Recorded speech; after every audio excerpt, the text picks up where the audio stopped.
Imagine for a moment you're trying to communicate, but every single person you meet speaks a completely different language. You'd have to learn a new one for every conversation. Yeah, it'd be exhausting. Or think about it in the AI world. Picture an AI model needing a brand new custom-built integration for every single tool or data source it wants to use. Right. That sounds like a true bottleneck, doesn't it? The complexity would just explode. It really would. And frankly, it would make it almost impossible for AI systems to, truly leverage the vast ocean of external information and capabilities out there. They'd be stuck in these little isolated silos. Exactly. And that's precisely why today we're doing a deep dive into something pretty revolutionary designed to cut through all that complexity, the Model Context Protocol, or MCP. Our source material for this is fantastic. It's the illustrated guidebook to the MCP 2025 edition by Avi Shalla and Akshay Pachar of Daily Dose of Data Science. Yeah, the great resource. And our mission today is really to unpack what MCP actually is, explore why it's such a potential game changer for AI, and, crucially, see how it's already powering some incredibly useful real-world applications. Get ready for some aha moments, I think. Definitely. This protocol, it's kind of like a universal translator for AI systems. It opens up a whole lot of possibilities. Okay, so let's unpack the core problem MCP steps in to solve. Before this protocol, connecting AI apps to external data and actions was, well, let's just say it was a bit messy. That's putting it mildly. Chaos might be a better word. Yeah. The illustrated guidebook calls it the MXN integration problem. If you had M different AI applications and N different external tools, you needed M times N custom integrations. MXN. Think of it like building a brand new, unique bridge for every single pair of cities on a map. Instead of just having a standard road network everyone connects to. Right, exactly. And developers were constantly reinventing the wheel, just writing custom code for every single connection. The authors describe it as these spaghetti-like interconnections. Ugh. And for the tool providers, it was a nightmare, supporting this dizzying array of incompatible APIs just to reach different AI platforms, just fragmented one-off solutions everywhere. It really held back innovation. So, okay, how does MCP solve that MXN nightmare? Well, it simplifies it dramatically, Yeah. down to M plus N integrations. M plus N. So instead of all those individual bridges, each AI application just implements the MCP client once, and each tool implements an MCP server once. So it's that universal translator idea again. Everyone speaks the same language. Exactly. It puts a standard interface right in the middle, like a common ground. That makes sense. And the guidebook highlights this really well. It's like the USB-C standard, but for AI capabilities. Oh, I like that analogy. Yeah. Just like USB-C simplified, connecting all our electronics, right? Made them way more interoperable. MCP does the same for how AI talks to the outside world. So it's not just about being more efficient, it's about breaking down walls. Precisely. Breaking down those proprietary walls, fostering a more open, interconnected AI ecosystem. That could really speed up innovation, maybe like we haven't seen since, the internet standardized things like HTTP. That's a powerful thought.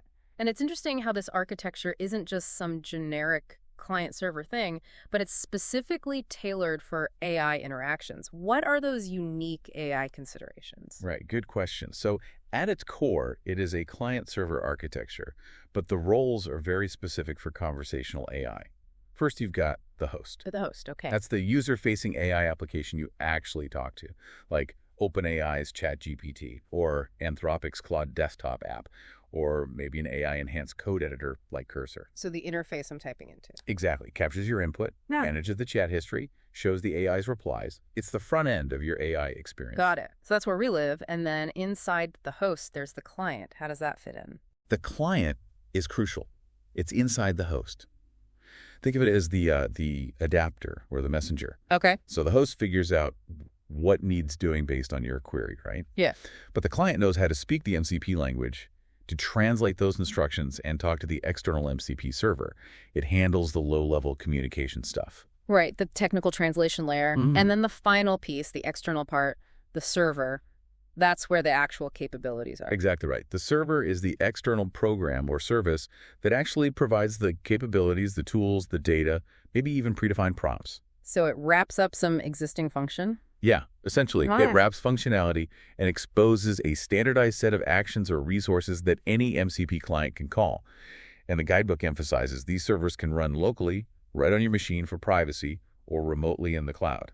MCP handles both. That flexibility seems important. It is. And the key is the server advertises exactly what it can do in a standard machine-readable way.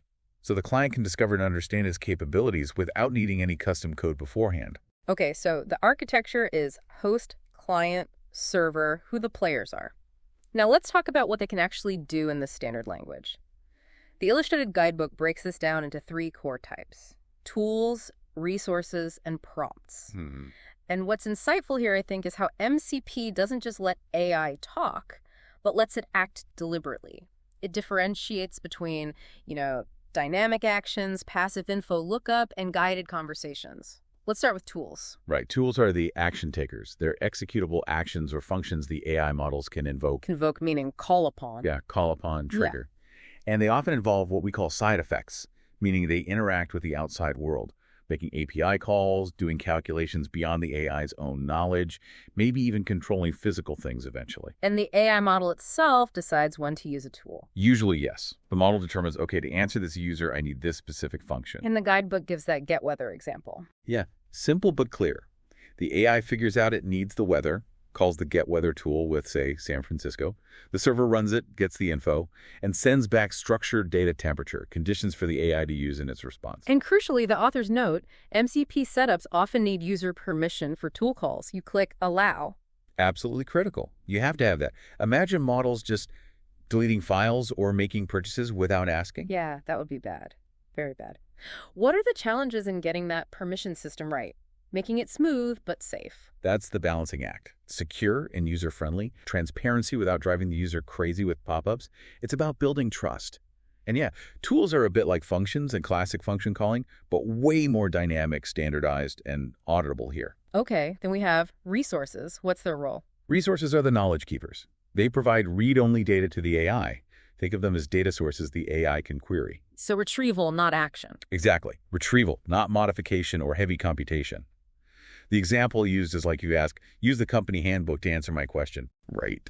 The host might then call a resource to pull the relevant sections of that handbook and feed them into the model's context. Okay, so unlike tools, resources are typically host-controlled. The application decides when to fetch them, not the model just spontaneously reading things. That's generally the idea, yes. Yeah. And they're identified usually by a URI, like a file path or a web address, file.homeusernotes.txt or something. Makes sense. And even though they're read-only, privacy and permissions are still super important, right? The host needs to control what the AI gets access to. Absolutely. Sensitive information needs to stay protected. The host acts as that gatekeeper for resources. And finally, prompts. How do they fit into MCP?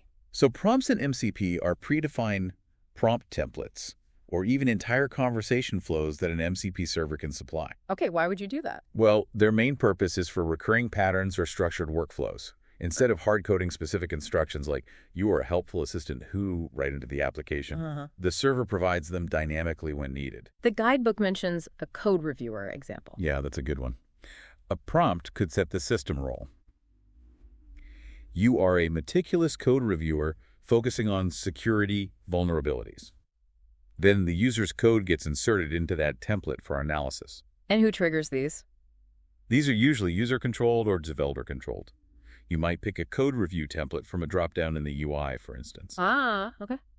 The host then fetches that specific prompt from the server. It basically sets the stage before the model starts generating its response based on that guidance. And the big benefit there is? Huge benefit. Server-side prompts can be updated, improved, refined, without changing the client application code at all. Oh, right. So you can have experts maintaining a library of really good specialized prompts on the server. Exactly. And any connected application can benefit from those updates instantly. Different servers could offer different specialized prompt sets. Okay, this is starting to paint a really powerful picture. We've got the architecture, host, client, server, and the capabilities, tools, resources, prompts. Now let's see it in action. The Illustrated Guidebook isn't just theory, it's packed with practical projects. Yeah, this is where it gets really exciting, seeing what people are actually building with this. So one cool example showing accessibility and privacy is the 100% local MCP client. Right. This one's neat. It shows an AI agent running entirely on your own computer. No cloud involved? Nope. It uses local open source LLMs like DeepSeek R1, maybe run through a Llama, which is a great framework for running these models locally. And it connects to simple local MCP servers. maybe in a SQLite database server on your machine for adding or fetching data. So you get context-aware responses, but your data never leaves your device. That's huge for privacy-conscious users. Yeah. Then there's MCP-powered agentic org, RAG being retrieval augmented generation. Yeah, this is about making information retrieval smarter, more agentic. What does that mean, agentic? It means the AI can make decisions about how to find information. So in this example, an agent using Cursor, that AI code editor, might first try searching a specialized vector database for some knowledge. Okay. But if that doesn't turn up anything useful, the agent can decide, okay, fallback plan. Let's use a tool to do a web search, maybe using something like Bright Data's tools. So it adapts its strategy. Exactly. It's making intelligent choices about information sources to best answer your query. True agentic behavior. Okay, now this next one sounds almost like science fiction. The MCP-powered financial analyst. Yeah, this one's pretty advanced. It shows multi-agent orchestration. It's multiple AIs working together. Kind of. It uses Crew AI, which is a framework for coordinating different AI agents with specific roles. So you give it a natural language query like analyze recent market trends for tech stocks. The system, using maybe DeepSeek R1 again and Cursor is the host, breaks that down. One agent might formulate a plan, other might write Python code using libraries like Pandas, Matplotlib, Yahoo Finance to fetch and analyze data. It writes code on the fly. Yes, and then crucially, it uses MCP tools to securely execute that code to generate charts and analysis. It even has tools to save the code it generated. Wow, that's a full workflow. A mini analyst. Pretty much, taking complex instructions and running a whole multi-step analytical process. And for those of us using multiple AI tools daily, this next one sounds incredibly useful. MCP-powered shared memory for Claude Desktop and Cursor. Oh yeah, this tackles a common pain point. You're chatting with Claude, maybe brainstorming ideas, that you switch to your code editor like Cursor, and the context is gone. You have to copy-paste or re-explain. All the time. It breaks the flow. Right. So MCP enables a common memory layer. This project uses Zep's Graffiti MCP. That's a server specifically for managing conversational memory, often using a graph database like Neo4j underneath. Okay, so a shared brain. Sort of. This shared memory layer can be accessed by both Claude Desktop and Cursor. You can chat with Claude, tell it to remember specific facts or decisions. Later, in Cursor, you can ask it to retrieve those facts. You can pipe insights directly between your tools. That seamless integration sounds like a massive productivity boost. No more context-switching woes. It really promises that, yeah, making the tools work together. And the guidebook covers even more, right? A whole range of applications. Oh, absolutely. It's quite diverse. There are things like advanced voice agents, combining speech-to-text, database lookups via Supabase, web searching with Firecrawl, text-to-speech, a full conversational loop. Wow. There's a unified MCP server project using MindsDB that connects to over 200 sources, Slack, Gmail, GitHub, Hacker News, letting you query all of them with natural language from one place. That's like a universal search for all your stuff. Pretty much. Then there's synthetic data generation using Datacebo's tools, deep web research agents using LinkUp and Crew AI, extracting info from complex PDFs and scanned docs using eye-level AI's GroundX. Even video. Yeah, even chatting with video content using Regi AI, asking questions about what happened in a video and getting answers, maybe even pinpointing the exact time segment. The breadth is really impressive. It really is. So let's bring it back. What does this all mean for you, the listener, the learner? Well, the Model Context Protocol is fundamentally standardizing how AI models connect to the outside world, all those tools and all that data. It's taking that chaotic MXN mess. Exactly, and turning it into a streamlined M+N solution, which just unleashes this incredible potential for AI applications that are way more capable, much more integrated, and importantly, easier for developers to build. And for you, using these AIs. For you, it means AI systems that can tap into real-time information, perform complex actions for you, retrieve very specific knowledge when needed, all without getting lost or overwhelmed. It's like a shortcut to being better informed, getting help with complex tasks, pulling insights directly from the source material, all through a more capable AI assistant. It provides powerful, context-aware assistance.